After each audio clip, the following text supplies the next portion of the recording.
Benoît Hémon est notre invité. Passe-moi les jumelles, c'est bien sûr l'émission phare de la radio-télévision suisse. On est ravis de vous accueillir parce que quand vous n'êtes pas sur des plateaux de télévision, vous êtes plutôt en montagne avec cette émission que tout l'été, les téléspectateurs de TV5 Monde dans le monde entier vont découvrir. Alors il y a des paysages suisses, mais pas seulement. Depuis 20 ans, vous allez à la découverte de la nature. Oui, c'est un peu notre marque de fabrique, hein, la nature, le plateau de télévision le moins possible, à vrai dire. Plus on est dehors, mieux on se porte. Oui. Et ça fait 20 ans que ça dure. 20 ans d'une aventure. On va voir des images parce qu'alors évidemment, il y a des personnages, il y a des paysages. Si on veut, le paysage, ce sont quelques images de nos futures émissions qu'on va voir sur la chaîne, la RTS à cet automne.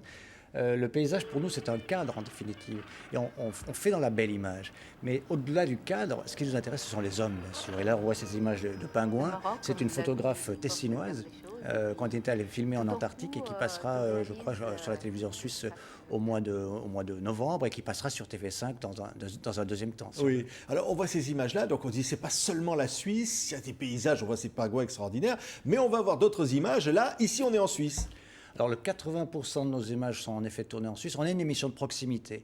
En fait, ce qu'on dit aux Suisses, c'est qu'après tout, vous connaissez assez mal votre pays. Oui. Et moi-même, qui sillonne ce pays depuis 20 ans, je suis parfois surpris de découvrir encore des coins de ce pays que je ne connaissais pas.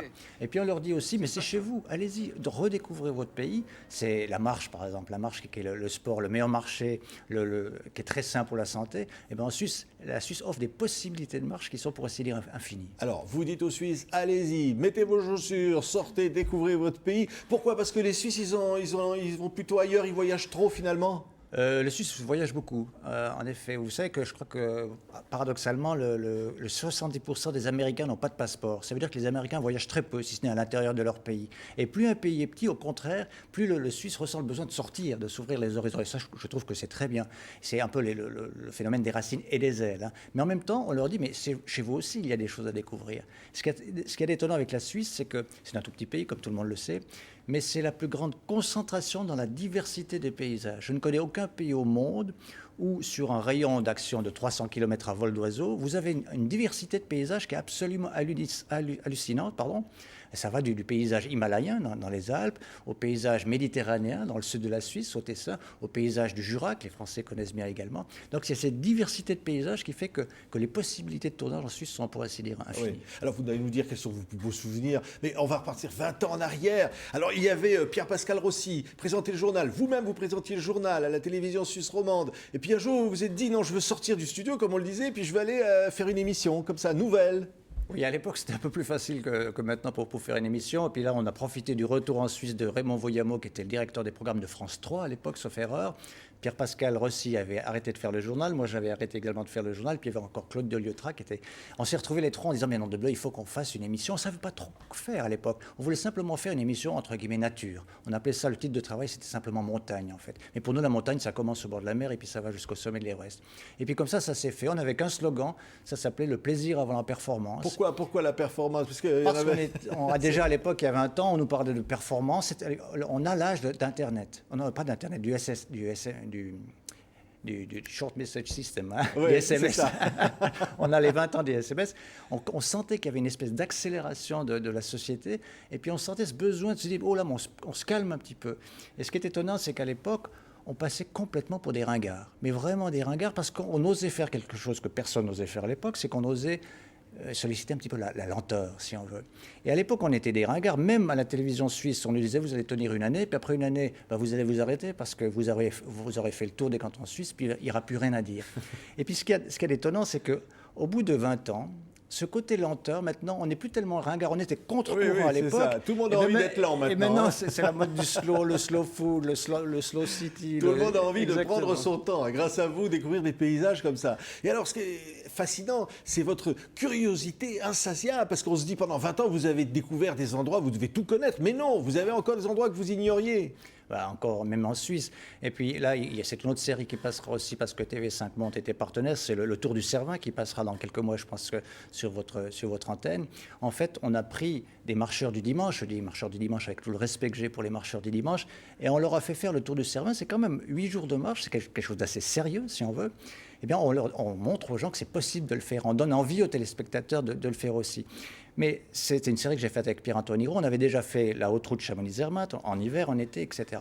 Donc, on pourrait nous dire, mais vous allez vous ennuyer à refaire ce genre de série. Mais en fait, pas du tout. Parce le paysage change. Les paysages changent, mais surtout, notre matériel, je mets le mot entre guillemets, c'est l'humain.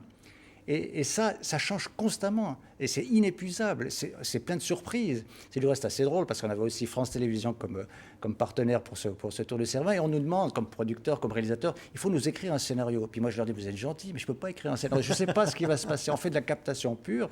Et je vous jure que c'est une forme de télé-réalité, mais à la sauce Passe-moi les jumelles. Mais la grande différence, c'est qu'on ne cherche pas à dégager un vainqueur et que ce n'est pas la télévision qui fixe les règles du jeu, c'est la montagne qui fixe les règles du jeu. Et alors, il y a une dimension, parce que vous parlez d'une sorte de télé-réalité, c'est une dimension poétique. Vous assumez la poésie, finalement, de l'image et des hommes et des femmes qui peuplent ces paysages. Absolument, et c'est une lenteur qu'on assume totalement. Je dirais même que c'est un regard très subjectif qu'on assume totalement. On regarde volontiers la face éclairée de la Lune, Passe-moi les jumelles, il faut bien le dire. À l'époque, on passait une fois par mois. Maintenant, on passe par on est hebdomadaire, mais pas toute l'année, enfin bref. Et je veux dire, c'est assez étonnant. Une fois par mois, on disait aux gens, écoutez, la planète ne va pas si mal. Nous, de manière absolument subjective, on va vous dire, voilà ce qui va bien. Et ça, c'est un des succès, je pense, une des explications du succès de Passe-moi les jumelles depuis 20 ans. Parce que si on est toujours là, c'est que les gens qui nous regardent, il n'y a pas de miracle. C'est grâce aux téléspectateurs qu'on est là.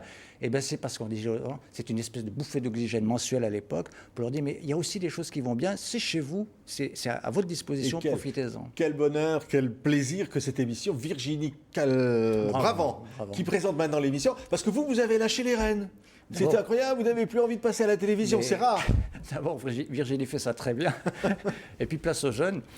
Moi, j'ai fait l'émission pendant 18 ans. Je l'ai présentée pendant 18 ans. La direction nous a demandé de doubler la cadence, ce qui fait que je n'aurais été condamné, entre guillemets, à ne faire plus que de la présentation. Et quand même, ce qui est le plus intéressant, c'est le terrain. Et je me suis dit, bon, voilà, c'est l'occasion de passer la main. Et je trouve que Virginie fait ça très bien. Place aux jeunes. Il faut savoir s'arrêter au bon moment dans ce métier. Mais quand même, vraiment, toujours le même désir qu'il y a 20 ans. Toujours la même fascination enfantine, comme ça, de dire on va prendre notre bâton, nos chaussures, et puis on va y aller, on va montrer des choses formidables. Mais je me suis jamais ennuyé, mais vraiment jamais. La page blanche, le syndrome de la page blanche, je l'ai jamais eu. Et moi-même, quand on me dit 20 ans, le premier des surprises, c'est moi-même.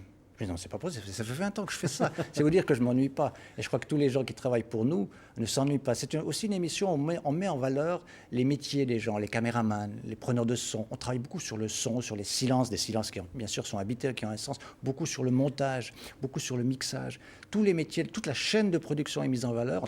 On était, je vous disais tout à l'heure, une émission un peu ringarde, mais en même temps, on était les premiers sur la télévision suisse à faire de la haute définition, qui arrive maintenant à TV5 Monde. Donc vous voyez qu'on n'a pas de quoi, et j'aurais honte de dire que je m'ennuie quand même.